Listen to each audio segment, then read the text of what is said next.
আজকে আমরা গুরুত্বপূর্ণ একটি অঙ্ক করব মধ্যপদ সংক্রান্ত। সেটা আমরা পরিষ্কারভাবে ডিসপ্লেতে দেখতে কিভাবে প্রমাণ করব। তো এটা প্রমাণ করতে গেলে প্রথমে আমাদের যে জিনিসটা সামনে আসবে সেটা হলো যে এই বিস্তৃতির মধ্যপদ কয়টা, এটা আমাদেরকে আগে চেক করে নিতে হবে। যদি একটা হয় তাহলে তো খুবই ভালো, যদি দুইটা হয় তাহলে সেক্ষেত্রে কিন্তু আমাদেরকে আবার চিন্তা করে নিতে হবে অন্য কিছু।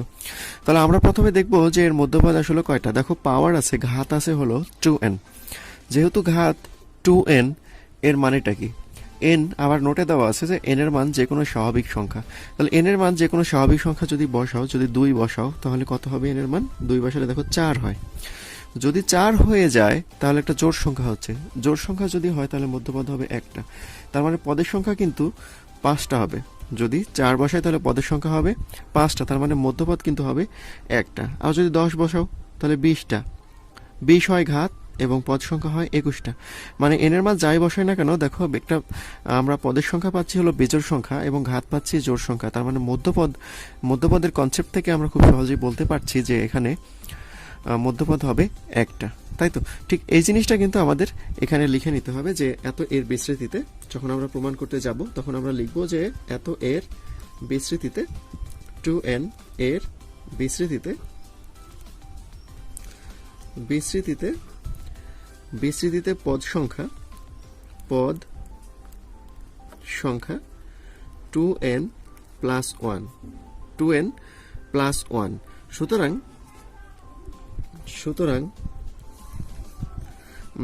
যা এখানে এ লিখতে পারি, যা এটা যা লিখলে, যা যদি লিখি তাহলে যা বিজোড় সংখ্যা, যা বিজোড় সংখ্যা, বিজোড়। সুতরাং মধ্যপদ একটি এবং যা কত আছে? মধ্যপদ নির্ণয়ের যে সূত্র ছিল, একটা যদি থাকে তাহলে n/2 প্লাস 1 এই সূত্র ছিল। যদিও n এর জায়গায় এখানে 2n হবে কারণ এখানে 2n আছে। বা তাহলে কত থাকছে এখানে? n প্লাস 1 তম পদে থাকবে। এটা আমরা আগেই জেনে এসেছি। তবে আমরা কনসেপশনে যখন ডিসকাশন করেছিলাম তখন কিন্তু আমরা এখানে পদ সংখ্যা দিয়ে ডিসকাশন করিনি, আমরা এখানে ঘাত দিয়ে ডিসকাশন করেছিলাম। যদি ঘাত লিখো এখানে তাহলে ঘাত 2n যা জোড় সংখ্যা, এভাবে লিখতে হবে। তাহলে এখানে আমরা চিরাচরিত যে প্রসেসটায় ম্যাথ করতেছিলাম সেই প্রসেসটায় যদি সামনে এগিয়ে যায় তাহলে আমাদের রিকোয়ার্ড প্রমাণটা হয়ে যাবে। তম পদ সমান আমরা পাবো।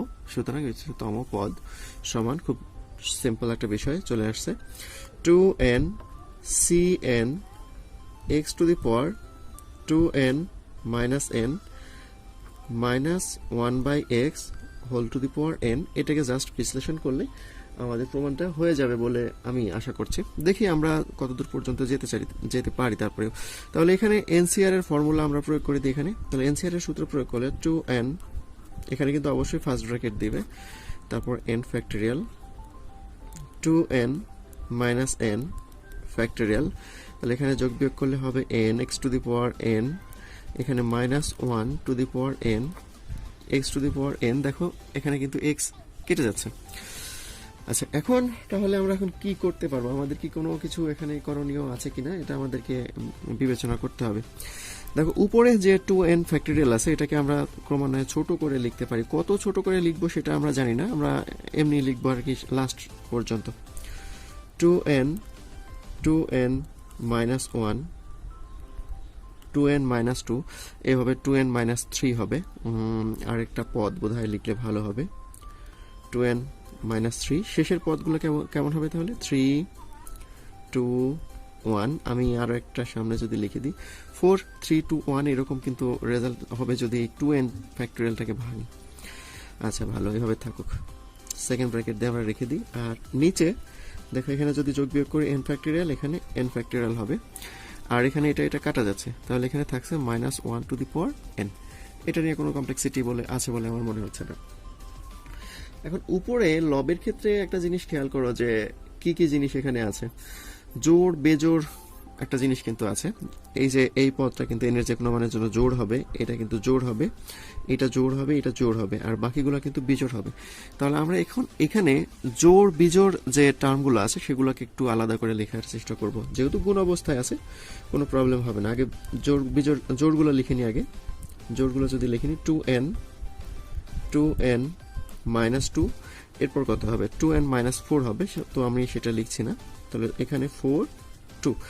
আচ্ছা, তাহলে আরও কিন্তু কিছু আছে, বিজোড়গুলো আছে। বিজোড়গুলো কি আছে তাহলে 2n মাইনাস 1, 2n মাইনাস 3, লাস্টের পদ আছে 3 1।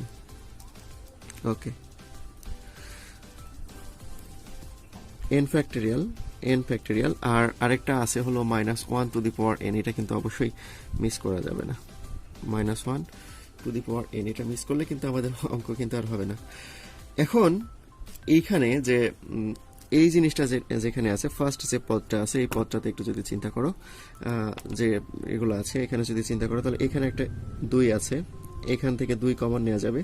এরপরে 2n মাইনাস 4 আছে, সেখান থেকে 2 কমন নেওয়া যাবে, এখান থেকে 2 কমন নেওয়া যাবে, এখান থেকে 2 কমন নেওয়া যাবে। তাহলে কতগুলো 2 আসলে এখানে হয়, এটা কিন্তু আমাদের একটা বোঝার একটা বিষয় আছে। আমি এখানে একটু যদি এটাকে নোট নিয়ে লিখি, এই জিনিসটাকে, পুরো এই জিনিসটাকে যদি আমি একটু রাফ করে নিই, তাহলে জিনিসটা দেখো এরকম হয় 2n, তারপরে হচ্ছে 2 কমন যদি নেই এখান থেকে n মাইনাস 1, এটা হলো। এরপরে আরও আছে, লিখছি না, এইখানে হচ্ছে 4 ইন্টু 2, এটা গেল একটা। তারপর এই যে 2কে যদি আবার লেখো 2 ইন্টু 1, এইভাবে কিন্তু লেখা যায়। আর নিচে, আচ্ছা নিচে যা থাকে থাকুক, নিচে নিয়ে আমাদের কোনো কোশ্চেন নেই। আচ্ছা, এখন দেখো যে এখান থেকে একটা 2 আমরা কমন নিচ্ছি, এখান থেকে একটা 2 কমন নিচ্ছি, এখান থেকে এখানে 2, এখান থেকে একটা 2 কমন নিচ্ছি, এখান থেকে একটা 2 কমন নিচ্ছি। তাহলে কতগুলো 2 কমন নিচ্ছি? অসংখ্য পরিমাণে, n সংখ্যক 2 কিন্তু আমরা কমন নিচ্ছি। তাহলে n সংখ্যক 2 যখন আমরা কমন নিব, এখান থেকে 2, এখান থেকে 2, এখান থেকে 2, এখান থেকে 2, যখন আমরা n সংখ্যক 2 কমন নিব, তাহলে 2 ইন্টু 2 ইন্টু 2 ইন্টু 2 2, এটা সমান কি লেখা যাবে? তাহলে 2 টু দি পাওয়ার n কিন্তু লেখা যাবে। তারপরে আমরা এখানে সমান লিখতে পারবো যে 2 টু দি পাওয়ার n, অবশিষ্ট যে সমস্ত জিনিসগুলো থাকবে n মাইনাস 1, তারপর 2 1, এইভাবে কিন্তু লেখা যেতে পারে। তো সেই জিনিসটা আমরা এখন এখানে লিখব। তো সেই জিনিসটা যদি আমরা এখন এখানে লিখতে যাই, তাহলে 2 আমরা কমন নিয়ে নিয়েছি সব জায়গা থেকে, কমন নিয়ে গুণ করতেছি, তাহলে 2 টু দি পাওয়ার n হচ্ছে n মাইনাস 1 ডট ডট 2 1। দেখো এভাবে কিন্তু লেখা যাচ্ছে। এরপরে যা আছে পরের অংশে নিয়ে আমাদের কোনো আর কাজ নাই, ওই অংশ ওইভাবেই থাকবে। 2n মাইনাস 3 3 1, নিচে আছে n factorial minus 1 two the power n আছে। নিচে যা আছে আমরা এদিকে আর কোনো চেঞ্জ করে লিখবো না, যা আছে তাই লিখে দিলাম। ঠিক আছে, এদিকে কোনো চেঞ্জ কিন্তু আমাদের নাই। পরে যখন আসছে তখন 2 টু দি পাওয়ার n আছে, ভালো কথা। এখন এই যে এই জিনিসটা আছে, এই জিনিসটাকে সমান আমরা কি লিখতে পারবো? দেখো এটা একটা ফর্মুলা চলে যায়, সেটা কি n ফ্যাক্টরিয়ালের ফর্মুলা। এটা সমান লেখা যায় n ফ্যাক্টরিয়াল। আর পরে যে অংশ আছে সেই অংশটাকেও আমরা যদি একটু সাজিয়ে লিখি, অর্থাৎ উল্টিয়ে যদি লিখি, আমাদের কিন্তু ভ্যালুর কোনো পরিবর্তন হয় না। অর্থাৎ 1 3, তারপর ডট ডট 2n মাইনাস 3, তারপরে 2n মাইনাস 1। যদি এইভাবে লিখি কোনো পরিবর্তন হবে না। আচ্ছা, তাহলে n ফ্যাক্টরিয়াল, এখানে আছে n ফ্যাক্টরিয়াল, এখানে minus 1 two the power n আছে। তাহলে এখানে দেখো n ফ্যাক্টরিয়াল কাটা গেল, আর 1 3 dot dot 2n minus 3 2n minus 2, নিচে আছে হলো n ফ্যাক্টরিয়াল। আর এখানে দেখো এই জিনিসটা আর এই জিনিসটা কিন্তু গুণ করা যায়, যেহেতু পাওয়ার সেম, তার মানে ভেতরে গুণ হয়ে যাবে। তাহলে মাইনাস 1 এর সাথে যদি 2 গুণ করো, তাহলে রেজাল্টটা আমাদের কি আসে? Minus 2 two the power n। এই তো দেখো আমাদের কিন্তু প্রমাণটা কিন্তু খুব সহজেই হয়ে গেছে, যেভাবে আমরা চিন্তা করেছিলাম যে অঙ্কটা দেখার পর যে অনেক হয়তো কঠিন হবে, কিন্তু আসলেও এরকম কোনো কমপ্লেক্সিটি কিন্তু এর মাঝে নাই। একদমই সিম্পল একটা অঙ্ক কিন্তু আমরা করে ফেললাম। এখন এই ধরনের অঙ্ক কিন্তু আরও আছে।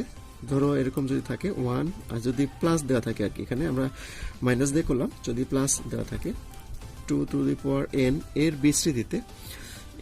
বিস্তৃতিতে মধ্যপদ হবে 1 3 5। ঠিক এই জিনিসটাই হবে 2n মাইনাস 1, নিচে n ফ্যাক্টরিয়াল। জাস্ট চেঞ্জ হলো এখানে 2 টু দি পাওয়ার n। একই রকমভাবে আমরা বাসায় বসে এই অঙ্কটা করার চেষ্টা করব। আমরা আশা করি সবাই পারবো যদি এই অঙ্কটা বুঝে থাকি।